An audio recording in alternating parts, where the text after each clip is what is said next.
Welcome to my channel. आज आपण economics 12th standard first chapter शिकणार आहोत. त्याचं नाव आहे सूक्ष्म आणि स्थूल अर्थशास्त्राचा परिचय. याआधी आपण इकॉनॉमिक्सचा 10th चॅप्टर ऑलरेडी युट्यूबला अपलोड केलेला आहे डिटेल एक्सप्लेनेशन सोबत. तुम्ही तो नक्की बघा आणि त्याचा तुम्ही उपयोग घ्या.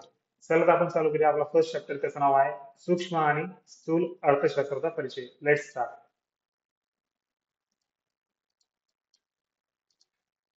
बघा, पहिले आहे प्रस्तावना. काय पहिले प्रस्तावना बघू पहिले काय आहे. चला. आधुनिक अर्थशास्त्राच्या सूक्ष्म अर्थशास्त्र आणि स्थूल अर्थशास्त्र या दोन मुख्य शाखा आहेत. ओके, लक्षात ठेवा. हे खूप मेन आहे, या चॅप्टर मधला खूप मेन पॉईंट आहे. यापुढे आपण याच्या संदर्भात आपण शिकणार आहोत. आधुनिक अर्थशास्त्राच्या, जर तुम्हाला विचारलं मी की आधुनिक अर्थशास्त्राच्या दोन मुख्य शाखा कोणत्या आहेत, ओके, कोणत्या? फर्स्ट आहे सूक्ष्म अर्थशास्त्र, सेकंड आहे स्थूल अर्थशास्त्र. या दोन काय त्याच्या मुख्य शाखा आहेत. ओके, बघा आता पुढे. सूक्ष्म म्हणजे लहान. ओके, सूक्ष्म म्हणजे लहान. दशलशावा, बघा, दशलशावा भाग ही संज्ञा मायक्रोज, ओके, बघा, मायक्रोज या ग्रीक शब्दापासून आली आहे. ओके, संज्ञा कुठून आली आहे? सूक्ष्म म्हणजे लहान किंवा दशलशावा, त्याला आपण काय म्हणतो? सूक्ष्म म्हणजे लहान किंवा त्याला आपण दशलशावा असं सुद्धा संबोधलं जातं. आणि हा जी संज्ञा आहे, ओके, हा जो वर्ड आहे हा कुठून आलेला आहे? मायक्रोस या ग्रीक शब्दापासून आलेला आहे. कोणत्या? मायक्रोस या ग्रीक शब्दापासून आलेला आहे. स्थूल म्हणजे मोठा, स्थूल म्हणजे मोठा, ही संज्ञा मॅक्रोस, ओके, कोणत्या शब्दापासून? मॅक्रोस या ग्रीक शब्दापासून आलेली आहे. हे तुम्हाला शब्द लक्षात ठेवावे लागतील की सूक्ष्म म्हणजे लहान आणि ते कुठून आलेला आहे? मायक्रोस या शब्दापासून आलेला आहे. ओके, आणि द सेकंड आहे तो स्थूल म्हणजे मोठा, तो कुठून आलेला आहे? मॅक्रोस या ग्रीक शब्दापासून आलेला आहे. दोन्ही सुद्धा ग्रीक शब्दापासूनच आलेला आहे. ओके, तुम्हाला ते लक्षात ठेवायचं आहे. आणि दुसरी गोष्ट कोणती लक्षात ठेवायची की आधुनिक अर्थशास्त्राच्या दोन मुख्य शाखा आहेत. एक आहे सूक्ष्म अर्थशास्त्र आणि एक आहे स्थूल अर्थशास्त्र. चला पुढे बघू. या दोन, बघा, या शब्दांचा वापर 1933 मध्ये ओस्लो विद्यापीठातील नॉर्वेजियन अर्थशास्त्र, बघा, अर्थशास्त्रज्ञ रॅग्नर फ्रिश यांनी केला. बघा, पुन्हा रिपीट सांगतो. तुम्हाला इयर्स येतील, तुम्हाला डेफिनेशन्स येतील, तुम्हाला वर्ड्स येतील, ओके, बुक्स येतील. या शब्दांवर तुम्हाला फोकस करायचा आहे. हे शब्दच आपल्याला आपले क्वेश्चन्स डिपेंड असतात. चला पुढे बघू आता. हे बघा, इथे डायग्राम पण दिली त्यांनी. अर्थशास्त्राच्या बघा मुख्य शाखा कोणत्या आहे? सूक्ष्म अर्थशास्त्र आणि स्थूल अर्थशास्त्र. ओके, या दोन शाखा आहेत. पुढे बघा आता. तुम्हाला माहिती आहे का? ओके, हे आपण बघू काय दिले. रॅग्नर अँटन किटिल फ्रिश, ओके, हे शास्त्रज्ञ, त्यांचा जन्म झालाय 1895 मध्ये आणि मृत्यू झालाय 1973 मध्ये. हे नॉर्वेचे अर्थमिती व अर्थशास्त्राचे तज्ञ होते. कसे होते ते? अर्थमिती व अर्थशास्त्राचे तज्ञ होते. त्यांना 1969 साली अर्थशास्त्रासाठी प्रथम नोबेल स्मृती पुरस्कार जॅन टिम्बरजेन सोबत प्राप्त झाला. ओके, म्हणजे काय? कंबाईन. ओके, दोघांसोबत त्यांना काय झाला? तो नोबेल पुरस्कार प्राप्त झाला. ओके, कोणासोबत झाला? जॅन टिम्बरजन यांच्यासोबत झाला. ते अर्थमिती शास्त्राचे जनक होते. कसे जनक होते? अर्थमिती शास्त्राचे जे काय होते? जनक होते. अर्थमिती शास्त्रामध्ये बघा, गणितीय प्रारूपे व संख्याशास्त्रीय तंत्रे यांचा वापर अर्थशास्त्रीय सामग्रीच्या आणि सिद्धांताच्या विश्लेषणासाठी करण्यात येतो. ओके, आता या पॉइंट मध्ये आपण जे पाहतोय ना, ते रॅग्नर फ्रिश यांच्याबद्दल आपण काय करतोय? त्यांचं डिटेल एक्सप्लेनेशन पाहतोय. ओके, त्यांची आपण एक माहिती पाहतोय, स्वतःची काय करतोय? शास्त्राची माहिती पाहतोय. रॅग्नर फ्रिश यांनी अनेक अर्थशास्त्रीय संकल्पनांची सर्वप्रथम मांडणी केली. ओके, त्यांनी खूप सारी संकल्पना, ओके, खूप साऱ्या गोष्टी त्यांनी काय केल्या? अर्थशास्त्रीय गोष्टी त्यांनी काय केल्या? सर्वप्रथम म्हणजे सुरुवातीला स्टार्टिंगला मांडल्या.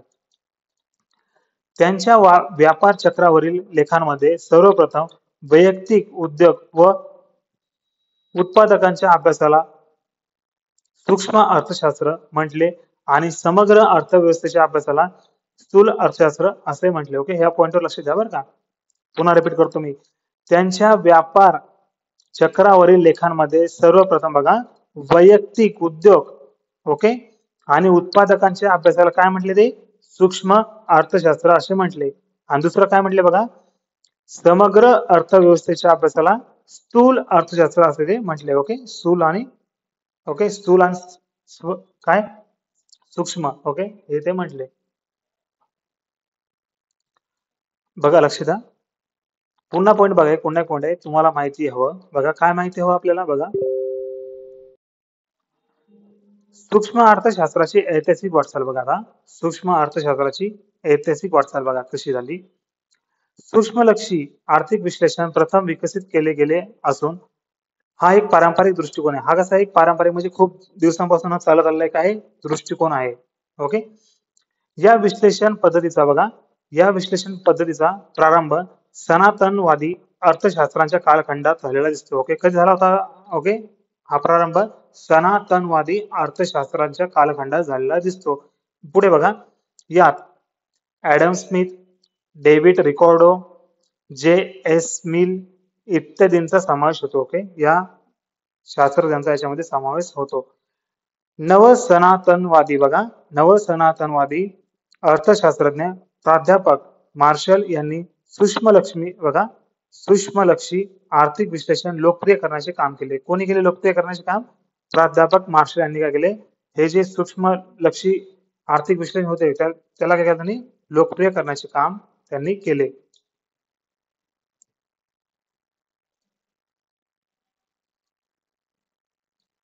पुढे बघा, प्राध्यापक मार्शल यांचा अर्थशास्त्राची मूलतत्वे, ओके, अर्थशास्त्राची मूलतत्वे हा ग्रंथ 1890 मध्ये प्रकाशित झाला. ओके, कधी झाला प्रकाशित? तो 1890 मध्ये.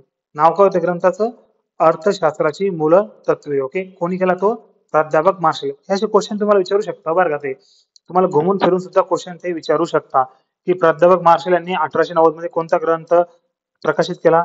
त्याचं नाव होतं अर्थशास्त्राची मूलतत्वे.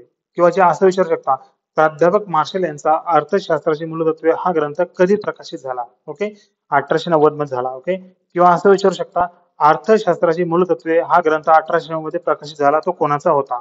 किंवा कोणी तो प्रकाशित केला? ओके, कोण केला? प्राध्यापक मार्शल. तर एखादा क्वेश्चन करताना ते फ्रेम करताना बनवताना ते 3 प्रकारे बनवू शकता. पुढे बघा, इतर अर्थशास्त्रज्ञ जसे प्राध्यापक पिगू, जे आर विक्स, प्राध्यापक सॅम्युएलसन, श्रीमती जॉन रॉबिन्सन इत्यादी शास्त्रज्ञांनी सूक्ष्म अर्थशास्त्राच्या विकासात मोलाचे योगदान दिले. ओके, म्हणजे काय, खूप सारे अज्ञानी शास्त्रज्ञ होते, त्यांनी सुद्धा त्या सूक्ष्म अर्थशास्त्राच्या विकासात मोलाचे काय दिले होते? सहभाग, ओके, योगदान दिले होते. पुढे बघा, आता स्थूल अर्थशास्त्राची ऐतिहासिक वाटचाल बघा. आता वाटचाल म्हणजे काय, तो कसा पुढे पुढे होत गेला. ओके, आता पहिले आपण काय बघितलं? याच्या आधी बघितलं आपण सूक्ष्म, नीट लक्ष द्या. याच्या आधी काय बघितलं आपण? सूक्ष्म. आणि आता काय बघणार आपण? स्थूल. बघा पुढे,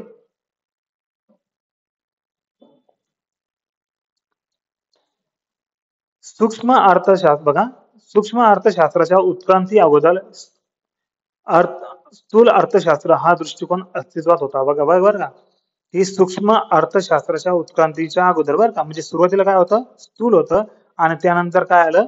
सूक्ष्म आलं. ओके, पुढे बघा, 16व्या व 17व्या शतकात व्यापारवादी विचारवंतांनी, ओके, राष्ट्रीय उत्पन्न आणि संपत्ती या संकल्पनेचे विश्लेषण केले. कशाचे विश्लेषण केले? राष्ट्रीय उत्पन्न आणि संपत्ती या संकल्पनेचे काय केले? त्यांनी विश्लेषण केले. 18व्या शतकात निसर्गवादी विचारवंतांनी सुद्धा, फ्रेंच विचारवंत, ओके, राष्ट्रीय उत्पन्न आणि संपत्ती या संकल्पनांचे विश्लेषण केले. ओके, म्हणजे काय, हे 2 गोष्टी लक्षात ठेवा बरं का. 2 संकल्पना कोणत्या? राष्ट्रीय उत्पन्न आणि संपत्ती. ओके, याच्यावर त्यांनी काय केलंय? फोकस केलाय. कशामध्ये? स्थूल मध्ये बरं का. तसेच शासनाला ज्या शिफारशी केल्या व धोरणे सुचवली ती स्थूल अर्थशास्त्राच्या आधारावर होती. ओके, म्हणजे काय, जर आपण समजा गव्हर्नमेंटला म्हणलो की हा रोड तयार करा किंवा या जागेचे लाईट्स लावा, ओके, ड्रेनेज लाईन द्या. ओके, ह्याच्या गोष्टी आपण सरकारला आपण काय करतो, सुचवतो. ओके, तर ते कोणत्या आधार सुचवतो आपण, स्थूल अर्थशास्त्राच्या आधारावर आपण ते काय करतो, सुचवतो. तसेच सनातनवादी अर्थशास्त्रज्ञ, ओके, प्राध्यापक ऍडम स्मिथ, प्राध्यापक रिकॉर्डो, प्राध्यापक जे.एस. मिल यांच्या सिद्धांताही बघा राष्ट्रीय उत्पन्न व राष्ट्रीय संपत्ती यांची चर्चा केलेली आहे. ओके, काय केलेली, यांची चर्चा त्यांनी केलेली आहे. पुढे बघा, परंतु काय, परंतु त्यांचे बघा समग्रलक्षी विश्लेषण हे सूक्ष्मलक्षी विश्लेषणात मिसळून एकत्र केले दिसते. ओके, पण त्याचे विश्लेषण कसे केले आपण, एकत्र केले बरं का, सूक्ष्म आणि समग्रलक्षी. ओके, विश्लेषण कसे केले, एकत्र करून आपण ते केले. त्यांच्या सूक्ष्मलक्षी आर्थिक विश्लेषणाने 1930च्या जागतिक महामंदीपर्यंत अर्थशास्त्राच्या जगात राज्य केले. ओके, कधी किती राज्य केले, 1930च्या जागतिक महामंदीपर्यंत बरं का त्यांनी अर्थशास्त्राच्या राज्यात काय, जगात काय केले, राज्य केले. जागतिक महामंदीनंतर लॉर्ड जॉन मेनार्ड केन्स यांचे पैसा, व्याज व रोजगार विषयक सामान्य सिद्धांत हे प्रसिद्ध पुस्तक 1936 मध्ये प्रकाशित झाले. ओके, हे डेट लक्षात ठेवा. कोणतं बुक होते, पैसा, व्याज व रोजगार विषयक सामान्य सिद्धांत. कोणाचा होता तो, लॉर्ड जॉन मेनार्ड केन्स यांचा होता. ओके, लॉर्ड केन्स यांनी आर्थिक समस्यांचा अभ्यास समग्र लक्षी विश्लेषण पद्धतीने केला.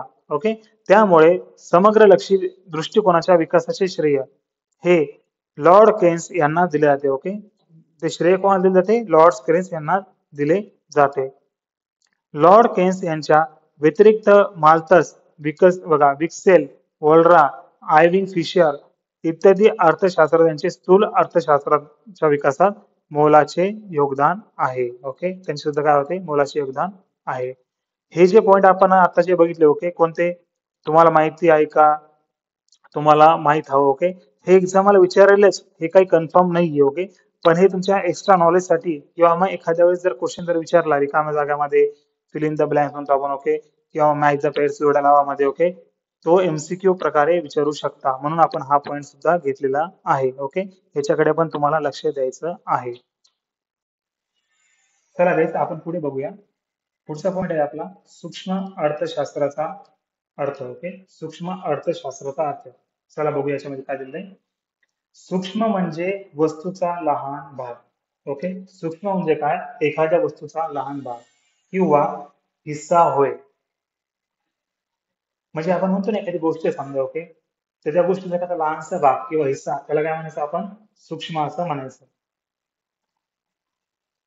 सूक्ष्म अर्थशास्त्र राष्ट्रीय अर्थव्यवस्थेच्या लहान भागाशी संबंधित आहे. ओके, हे लक्षात, हा मेन पॉइंट आहे की सूक्ष्म अर्थशास्त्र हे काय, राष्ट्रीय वर का, राष्ट्रीय म्हणजे काय, आपल्या पूर्ण देशाच्या अर्थव्यवस्थेच्या लहान भागाशी संबंधित आहे. ओके, एका छोट्याशा भागाशी काय संबंधित आहे, काय संबंधित आहे, सूक्ष्म अर्थशास्त्र.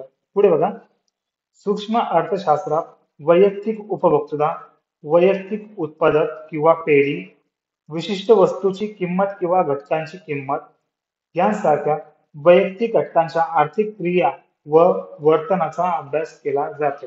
ओके, आता तुम्हाला एक्झाम मध्ये याचे डेफिनेशन किंवा इंट्रोडक्शन मध्ये लिहायला, हा पार्ट तुम्हाला लिहायला परफेक्ट आहे. काय की सूक्ष्म अर्थशास्त्रात वैयक्तिक उपभोक्ता, वैयक्तिक उत्पादक किंवा पेढी, विशिष्ट वस्तूची किंमत किंवा घटकाची किंमत यांसारख्या वैयक्तिक घटकांच्या आर्थिक क्रिया व वर्तनाचा अभ्यास केला जातो. तुम्हाला याच्यामध्ये कोणत्या वर्डवर जास्त फोकस करत आहे, तो आहे वैयक्तिक. ओके, म्हणजे इंडिव्हिज्युअल. ठीक आहे, तुम्हाला इंडिव्हिज्युअल गोष्टींवर फोकस करायचा आहे. ओके, कशामध्ये, सूक्ष्म अर्थशास्त्राचा अर्थ मध्ये. आता बघा, पुढे ना सूक्ष्म अर्थशास्त्राची व्याख्या दिली आहे. ओके, याच्या खाली खाली खाली काय व्याख्या दिली आहे, कशाच्या, सूक्ष्म अर्थशास्त्राची व्याख्या. बघा, तुम्ही यापूर्वी सूक्ष्म अर्थशास्त्राच्या काही महत्वाच्या व्याख्या अभ्यासल्या आहेत. ओके, काही महत्वाच्या व्याख्या आपण काय केल्या, अभ्यासल्या आहेत. अजून काही व्याख्यांची चर्चा करूया. बघा, आता एक्झाम मध्ये लक्षात ठेवा, तुम्हाला एक्झाम मध्ये जर सूक्ष्म अर्थशास्त्र व्याख्या जर विचारली, तर जी व्याख्या सगळ्यात छोटी असेल. ओके, कोणत्याही टॉपिक वर, ओसीएम मध्ये, एसपी मध्ये, इकॉनॉमिक्स मध्ये, म्हणजे म्हणतो ना वाणिज्य आणि संघटना, किंवा चिटणीसाची कार्यपद्धती किंवा अर्थशास्त्र, कोणत्याही चॅप्टर मध्ये किंवा कोणत्याही सब्जेक्ट मध्ये तुम्हाला जर व्याख्या विचारली, जर तुम्हाला 2-3 व्याख्यांचे ऑप्शन्स असेल तर तुम्हाला सगळ्यात छोटी व्याख्या निवडायची आहे. ओके, एक्झाम मध्ये कोणती व्याख्या लिहायची हे महत्वाचं नसतं, व्याख्या लिहिणं हे महत्वाचं असतं. तर काय करायचं, आपल्याला छोटी व्याख्यावरच फोकस आणि कॉन्सन्ट्रेट करायचं आहे. आता बघा, इथे बघा 2 व्याख्या दिलेल्या आहे, एक आहे मॉरिस ड्रॉपची, एक आहे एपी लर्नरची. ओके, तर आपण मॉरिस ड्रॉपचीच व्याख्या काय करणार आहे, एक्झामसाठी फोकस किंवा लर्न करणार आहोत. ओके, आपण एपी लर्नरची व्याख्या लर्न करणार नाही, पण आपण स्टडीसाठी एक नॉलेज साठी आपण बघूया. चला पहिली बघूया मॉरिस ड्रॉपची काय व्याख्या आहे. अर्थव्यवस्थेचे सूक्ष्मदर्शी अध्ययन म्हणजे सूक्ष्म अर्थशास्त्र होय. काय म्हणतोय मॉरिस ड्रॉप, की अर्थव्यवस्थेचे सूक्ष्मदर्शी अध्ययन. सूक्ष्मदर्शी म्हणजे काय, बारीक. ओके, म्हणजे आपण सूक्ष्म, जसं आपण एखाद्या बारीक गोष्टीचं विश्लेषण किंवा आपण त्याचं अध्ययन स्टडी करतो ना, सेम तसंच अर्थव्यवस्थेचं पण आपण कसं सूक्ष्मदर्शी अध्ययन करतो. ओके, त्याला काय म्हणायचं, सूक्ष्म अर्थशास्त्र म्हणायचं. ठीक आहे, हे झालं आपलं मॉरिस ड्रॉपची व्याख्या, ही तुम्हाला लर्न करायची. आता एपी लर्नची व्याख्या बघ काय म्हणतो तो, की सूक्ष्म अर्थशास्त्राद्वारे अर्थव्यवस्थेकडे जणू काही सूक्ष्मदर्शकाद्वारे पाहिले जाते. सूक्ष्मदर्शक म्हणजे काय तुम्हाला माहिती आहे. ओके, आपण सूक्ष्मदर्शक वापरतो सायन्स लायब्ररीमध्ये किंवा कुठे आपण काय करतो, लॅबोरेटरीमध्ये काय सूक्ष्मदर्शक वापरतो. ओके, काही बारीक ज्या एकदम छोट्या गोष्टी ज्या आपण डोळ्याने पाहू शकत नाही त्यासाठी आपण काय करतो, सूक्ष्मदर्शक काय करतो, त्याचा वापर करतो. ओके, तर एपी लर्नर काय म्हणतो, की सूक्ष्म अर्थशास्त्राद्वारे अर्थव्यवस्थेकडे जणू काही सूक्ष्मदर्शकाद्वारे पाहिले जाते. अर्थव्यवस्था रूपी शरीरातील लाखो पेशी म्हणजे व्यक्ती आणि कुटुंबे, उपभोक्ताच्या रूपाने आणि व्यक्ती व उत्पादन संस्था उत्पादकाच्या रूपाने अर्थव्यवस्थेच्या संचलनात कशा प्रकारे भूमिका पार पाडतात हे अभ्यासनासाठी सूक्ष्मलक्षी अर्थशास्त्रज्ञाकडे अर्थशास्त्राकडे जणू काही सूक्ष्मदर्शकातून पाहते. ओके, ही त्याची व्याख्या आहे, ही तुम्हाला लर्न करायची नाहीये, तुम्हाला फोकस मॉरिस ड्रॉप या व्याख्येवर ठेवायचा आहे. ठीक आहे, चला पुढे बघूया. आता बघा पुढे मेन पॉईंट आपल्याला होतोय, सूक्ष्म अर्थशास्त्राची व्याप्ती. ओके, एक्झामला क्वेश्चन विचारू शकता, त्यामुळे तुम्ही फोकस ठेवायचा. बघा, सगळ्यात पहिले आपण टेबलद्वारे आपण बघू, याच्यामध्ये आपण काय काय शिकणार आहे, की सूक्ष्म अर्थशास्त्राची व्याप्ती. बघा कशी व्याप्ती याच्यात, बघा मेन 3 पॉईंट पडतात याच्यात. ओके, या व्याप्तीमध्ये मेन किती पॉईंट पडतात, 3 पॉईंट पडतात. कोणते कोणते पडतात बघूया. पहिला पडतो वस्तूंच्या किंमत. ओके, वस्तूंच्या किंमत निश्चितीचे सिद्धांत. ओके, वस्तूंच्या किंमत निश्चितीचे सिद्धांत हा पहिला पॉईंट आहे. सेकंड पॉईंट आहे उत्पादन घटकांच्या किमती निश्चितीचे सिद्धांत. ओके, उत्पादन घटकांच्या किमती निश्चितीचे सिद्धांत हा दुसरा पॉईंट आहे. आणि तिसरा पॉईंट आहे आर्थिक कल्याणाचे सिद्धांत. काय, आर्थिक कल्याणाचे सिद्धांत.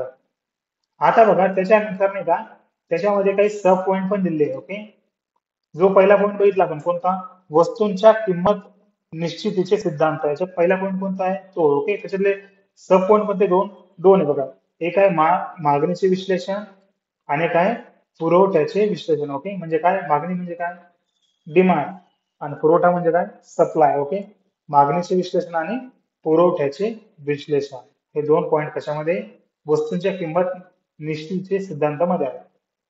त्याचप्रमाणे सेकंड जो पॉईंट आपला उत्पादन घटकांच्या किमती निश्चितीचे सिद्धांत, त्यात 4 पॉईंट आहे बघा. कोणते होते मी लक्षात, 4 पॉईंट कोणते, खंड, वेतन, व्याज, नफा. ओके, हे काय आपले 4 पॉईंट आहे.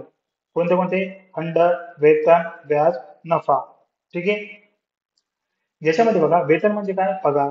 व्याज म्हणजे काय, ज्याला आपण इंग्लिश मध्ये इंटरेस्ट म्हणतो. ओके, वेतन म्हणजे काय, ज्याला आपण इंग्लिश मध्ये वेजेस किंवा मग सॅलरी म्हणतो. नफा म्हणजे काय, ज्याला आपण इंग्लिश मध्ये काय म्हणतो प्रॉफिट. आणि खंड म्हणजे काय, रेंट. ओके, भाडं. एखाद्या गोष्टीचं आपण जमीन जर भाड्याने घेतली आपण, त्याला आपण काय करतो, रेंट प्रोव्हाइड करतो. ओके, त्याला काय म्हणतो आपण खंड असं म्हटलं जातं. ठीक आहे, खंडला रेंट किंवा भाडे असं सुद्धा तुम्ही म्हणू शकता. आणि जो तिसरा पॉईंट, ओके, आर्थिक कल्याणाचे सिद्धांत, याचे 3 पॉईंट पडतात बघा. कोणते कोणते, उत्पादन क्षेत्रातील कार्यक्षमता, उपभोग क्षेत्रातील कार्यक्षमता आणि एकूण आर्थिक कार्यक्षमता, याचे 3 पॉईंट पडतात. बघा आता हे जे पूर्ण आपण आता पाहिले पॉईंट कशाचे, सूक्ष्म अर्थशास्त्राची व्याप्ती, हे आपण सगळे point one by one detail मध्ये आता आपण बघणार आहोत. चला तर आपण बघूया हे सगळे पॉइंट्स.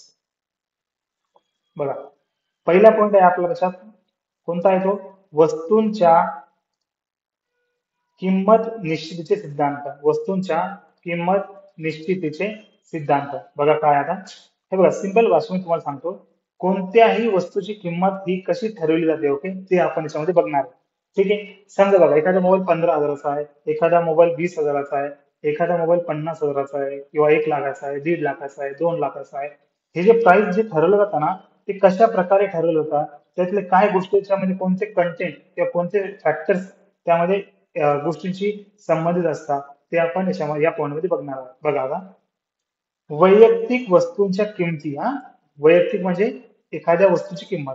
वैयक्तिक वस्तूंच्या किमती बाजारपेठेतील मागणी व पुरवठ्याने निश्चित केले जातात. ओके, निश्चित केल्या जातात. पुन्हा रिपीट करतो, लक्ष द्या, आपण मेन पॉइंट आहे. वैयक्तिक वस्तूंच्या किमती बाजारपेठेतील मागणी व पुरवठ्याने निश्चित केल्या जातात. म्हणजे काय, की समजा जर बाजारपेठ म्हणजे काय, मार्केटमध्ये एखाद्या वस्तूला जर मागणी जास्त असेल, म्हणजे काय डिमांड जास्त असेल, तर काय होते, त्याची प्राइस काय होते, ऑटोमॅटिक हाय राहते, जास्त राहते खूप. ठीक आहे, पण जर एखाद्या वस्तूला मागणी कमी, ओके, मागणी कमी आणि पुरवठा जास्त आहे, पुरवठा म्हणजे काय, सप्लाय, तर काय होते, त्याची किंमत पण कमी असते. एक्झाम्पल घेऊ आपण कांदा. काही काळापूर्वी, ओके, काही आपल्या टाइम पूर्वी कांद्याची किंमत खूप जास्त झाली होती, खूप जास्त झाली होती. कशामुळे? कारण मागणी खूप जास्त होती आणि पुरवठा खूप कमी होता. याच्यामुळे काय झालं, मार्केटमध्ये त्याची प्राइस म्हणजे किंमत खूप जास्त प्रकारे चेंज झाली होती. ओके, खूप जास्त झाली होती. तीच आता कशी स्टेबल आहे. स्टेबल म्हणजे काय, संतुलित आहे, एका ओके प्रमाणामध्ये आपण त्याला म्हणू शकतो. पण तीच किंमत कधी कधी काय होते, वाढत सुद्धा जाते. ओके, पुढे बघा, सूक्ष्म अर्थशास्त्र मागणी विश्लेषणाशी संबंधित आहे. ओके, सूक्ष्म अर्थशास्त्र मागणी विश्लेषणाशी संबंधित आहे. ते वैयक्तिक उपभोक्त्याचे वर्तन आणि वैयक्तिक उत्पादकाचे वर्तन, ओके, म्हणजे वैयक्तिक उत्पादकाच्या वर्तनाशी संबंधित आहे. म्हणजे काय, वैयक्तिक, ओके, एका व्यक्तीशी किंवा वैयक्तिक गोष्टीशी काय, इंडिव्हिज्युअल म्हणतो आपण इंग्लिशमध्ये, त्याशी संबंधित आहे. ओके, उपभोक्ता बघा, याच्यामध्ये पुन्हा पॉईंट तुम्हाला सांगतो, क्लिअर होईल तुमचा. वैयक्तिक उपभोक्ता म्हणजे काय, एक माणूस, ओके, एक वैयक्तिक म्हणजे एक, उपभोक्ता म्हणजे काय, जो यूज करतोय, जो त्याला वापरतोय, त्याला आपण काय म्हणतो, उपभोक्ता. ओके, आणि काय, वैयक्तिक उत्पादक म्हणजे काय, जो त्याला बनवतोय. उपभोक्ता म्हणजे काय, जो त्याला वापरतोय, आणि उत्पादक म्हणजे काय, जो त्याला बनवतोय. ओके, वैयक्तिक म्हणजे, ठीक आहे, त्या दोघांचे वर्तन काय या गोष्टीशी काय संबंधित आहे. ठीक आहे, तुम्हाला समजला आहे पॉईंट हा, की बाजारपेठेत किमती कशा प्रकारे ठरवल्या जातात, त्याच्या मागणी आणि पुरवठ्यावर निश्चित केल्या जातात, हे तुम्हाला लक्षात ठेवायचं आहे. याच्यावर तुम्हाला हा पॉईंट इथपर्यंत लक्षात ठेवायचा आहे. ठीक आहे, केल्या जातात पर्यंत, हे खालचं लक्षात नाही ठेवलं तरी पण चालेल.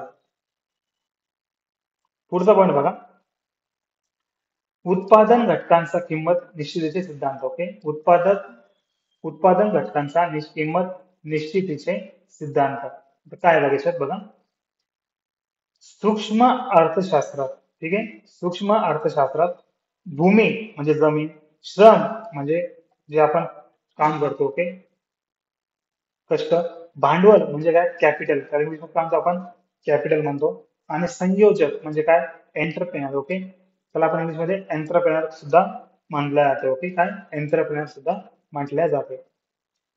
त्याला आपण इंग्लिशमध्ये लँड, लेबर, कॅपिटल आणि एंटरप्रेनर. ओके, तुम्ही ऐकलेला शब्द बघा. फॅक्टर्स, त्याला आपण इंग्लिशमध्ये म्हणतो फॅक्टर्स ऑफ प्रोडक्शन सुद्धा यांना म्हणले जाते. ओके, लँड, लेबर, कॅपिटल आणि एंटरप्रेनर. ठीक आहे, भूमी, श्रम, भांडवल, संयोजक, हे घटक उत्पादन प्रक्रियेत सहभागी होतात. ओके, बघा, तुम्हाला जर एखादी बिझनेस चालू करायचा आहे, ओके, उत्पादन करायचं आहे एखाद्या गोष्टीचं, तुम्हाला या 4 गोष्टी लागणार म्हणजे लागणारच. कोणत्या? भूमी, जमीन लागेल, भूमी म्हणजे जमीन. श्रम म्हणजे काय, लेबर म्हणतो आपण त्याला, की कामासाठी माणसं लागतील. भांडवल म्हणजे काय, कॅपिटल, सुरुवातीला तुम्हाला पैसे सुद्धा लागेल. ओके, एखादा बिझनेस चालू करत आहे. आणि संयोजक म्हणजे काय, एंटरप्रेनर. ओके, एंटरप्रेनर म्हणजे काय, की जो बिझनेस ओनर, ओके, मालक, तो सुद्धा लागेल, कारण त्याच्यानुसारच, त्याच्या प्लॅनिंग नुसार, त्याच्या ऍडवाइस, त्याच्या सजेशन, यांच्यानुसार काय होईल तुमचा बिझनेस चांगला चालेल. सूक्ष्म अर्थशास्त्र भूमीला खंड, श्रमाला वेतन आणि भांडवलाला व्याज बघा आणि संयोजकाला नफा या मोबदल्यांची निश्चिती करण्यास मदत करते. ओके, म्हणजे काय की सूक्ष्म अर्थशास्त्राच्या आपण चार गोष्टी बघितल्या कोणत्या, भूमी, श्रम, भांडवल, संयोजक. यांना नाही का काही गोष्टी कनेक्ट असतात. ओके, कोणत्या गोष्टी कनेक्ट असतात? भूमीला कनेक्ट असतं रेंट, म्हणजे काय खंड, खंड म्हणजे काय भाडं. भूमीपासून काय मिळतं आपल्याला? भाडं मिळतं. श्रम म्हणजे लेबर, म्हणजे काय वर्क, श्रम आपण कामाला लोक लावले त्यांना काय द्यावं लागतं? वेतन म्हणजे काय? सॅलरी द्यावी लागते. भांडवलाला काय लागतं आपल्याला? व्याज. जर आपण बँकेतून कर्ज काढलं त्याला काय द्यावं लागतं? मग व्याज द्यावं लागतं. आणि संयोजक म्हणजे काय? जो एंटरप्रायनर ओके, त्या एंटरप्रायनरला काय द्यावं लागतं? नफा द्यावा लागतो, म्हणजे प्रॉफिट द्यावं लागतं. ओके, ह्या गोष्टी तुम्हाला लक्षात ठेवायच्या आहेत. भूमी, श्रम, भांडवल, संयोजक. आणि त्याला कनेक्शन गोष्टी कोणत्या आहे कनेक्टेड? भूमीला खंड आहे, श्रमाला वेतन आहे, भांडवलाला व्याज आहे आणि संयोजकाला नफा आहे. पुढचा पण बघा त्याच्यामध्ये, तो आहे आर्थिक कल्याणाचे सिद्धांत. ओके, काय आहे? आर्थिक कल्याणाचे सिद्धांत. बघू आता याच्यावर काय आहे. नीट लक्ष द्या. बघा, आर्थिक कल्याणाचा अभ्यास हा प्रामुख्याने साधन सामग्रीच्या कार्यक्षम वाटपाशी संबंधित आहे. कसे संबंधित आहे तो? साधन सामग्रीच्या कार्यक्षम वाटपाशी संबंधित आहे. बघा पुढे काय आहे. जर साधन सामग्रीच्या झालेल्या वाटपामुळे संपूर्ण समाजाला महत्तम समाधान प्राप्त होत असेल तर ते वाटप कार्यक्षम वाटप आहे असे म्हणता येईल. ते काय म्हणता येईल? ते वाटप कार्यक्षम वाटप असे म्हणता येईल. ओके, म्हणजे काय? एक्झाम्पल बघा, समजा गव्हर्नमेंटने काही 100 कोटीचा जर एखादा रोड त्यांनी जर सँक्शन केला. ओके, समजा गावासाठी 100 कोटीचा रोड जर सँक्शन केला, पण होतं काय की तो रोड बनतो कितीचा? 10 कोटीचा. कारण 90 कोटी रुपये ते जेव्हा तिथले लेबर्स, कॉन्ट्रॅक्टर्स, तिथले एजंट, तिथले जे पॉलिटिक्स लीडर असतात ओके, यांच्यामध्ये काय होतं? डिवाइड होऊन जातं. ओके, ते काय होतं? एक म्हणतो ना भ्रष्टाचार स्वरूपात ते काय होतं? डिवाइड होऊन जातं. ओके, तर मग काय होतं? तो ऍक्च्युअल मध्ये रोड 100 कोटीचा बनला पाहिजे होता. ओके, पण तो बनला किती? 10 कोटीचा. मग काय होतं? याला आपण म्हणतो काय? याला आपण कार्यक्षम वाटप असं म्हणता येणार नाही. ओके, याला आपल्या कार्यक्षम वाटप असं म्हणता येणार नाही. पुढे बघा, साधनांच्या कार्यक्षम वाटपामुळे समाजाचे जास्तीत जास्त आर्थिक कल्याणाचे उद्दिष्ट साध्य होते. काय? साधनांच्या कार्यक्षम वाटपामुळे समाजाचे जास्तीत जास्त आर्थिक कल्याणाचे उद्दिष्ट साध्य होते. दुसऱ्या शब्दात आर्थिक कार्यक्षमतांचा अभ्यास यात होतो. आर्थिक कार्यक्षमतेचा विचार तीन प्रकारे होतो. ओके, बघा, आर्थिक कार्यक्षमतेचा विचार किती प्रकारे होतो?